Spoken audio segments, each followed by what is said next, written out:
You know, before A Martian Odyssey, most aliens in stories were basically just people in weird costumes. But then, way back in 1934, a writer named Stanley G. Weinbaum completely changed the game. Today, we're diving into his classic story about a chemist, Dick Jarvis, who's on the very first mission to Mars.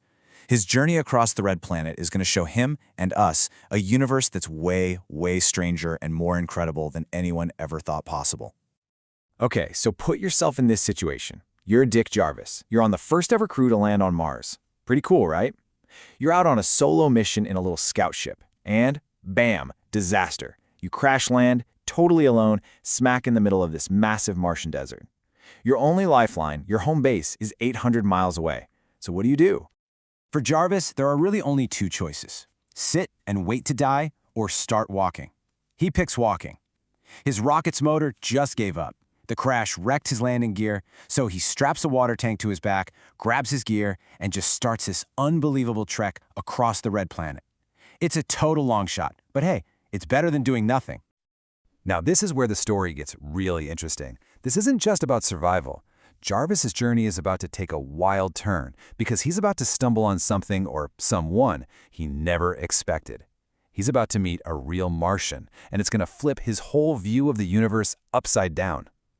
So Jarvis is setting up camp and he hears this crazy sound. He goes to check it out and sees this tall, kind of ostrich-looking creature fighting for its life. It's all tangled up in the tentacles of this black, ropey monster.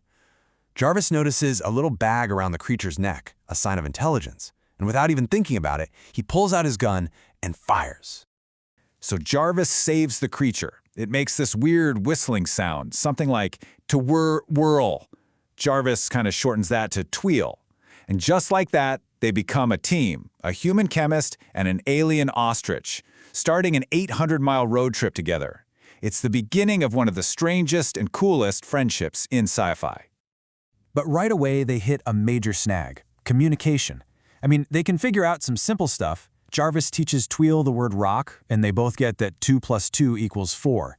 But anything more complicated? Forget it.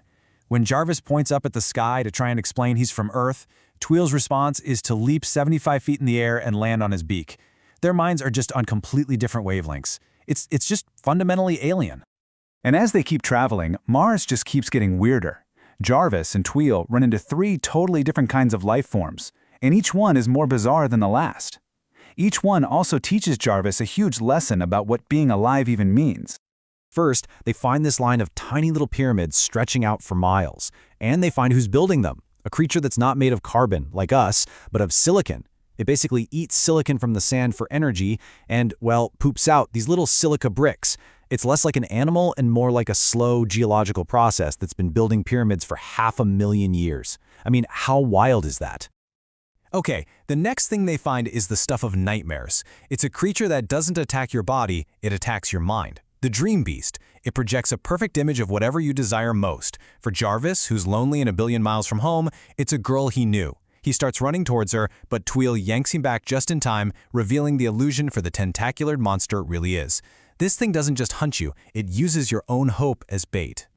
And finally, they get to this city made of mud, and it's filled with these creatures that look like barrels with legs. They seem intelligent, but their logic is, well, it's not our logic. Tweel tries to explain it to Jarvis with this phrase, 1, 1, 2, yes, 2, 2, 4, no. Jarvis kind of figures out that whatever's going on in their heads, it's not based on reason as we know it. They're smart, but in a way we can't even begin to understand. Well, Jarvis's curiosity gets the best of him, and he and Tweel decide to go inside one of these mounds. Big mistake. They get lost almost immediately in this maze of tunnels, and their strange little adventure is about to get very, very dangerous. All of a sudden, the barrel creatures, who had been totally ignoring them, just turn on them. They corner Jarvis and Tweel in a dead end and start throwing these sharp copper darts. And for the first time, Jarvis thinks, this is it. We're done for. And in that moment, when it seems like all is lost, Jarvis has this incredible realization. Tweel, with his crazy jumping ability, could get out of there in a second. He could just leap over the whole mound and be safe. But he doesn't. He's staying. He's staying the fight and probably die right there with his new human friend. Jarvis is just overwhelmed, and he says, "Thanks, Tweel, you're a man. But as soon as the words are out, he realizes that's not even a compliment. What Tweel is doing, his loyalty, his bravery, that's something bigger than any one species. It's universal. And in that moment, with no words, they finally understand each other perfectly. Right at the last second, another rocket shows up and rescues Jarvis. Tweel just melts back into the Martian desert, leaving Jarvis to think about everything he's just been through. So, what's the big takeaway from this whole Odyssey? You know, this story was written nearly 100 years ago, but it feels more important now than ever. It teaches us that intelligence isn't some ladder with humans at the top. It's this huge, diverse landscape of different ways of thinking. It shows us that real friendship isn't about what you say, it's about what you do. And maybe the biggest lesson is that empathy is the only tool we have to really understand anyone who seems different, whether they're from another planet or just from a different clique at school. In the end, Jarvis's trip across Mars was really a journey into himself. He went there thinking he had it all figured out, what intelligence was, what civilization was, but he came back with more questions than answers. The story really pushes us to look at things that are different, not with fear, but with curiosity. It makes you wonder if our own definitions of life and friendship and intelligence are really big enough for everything that's out there.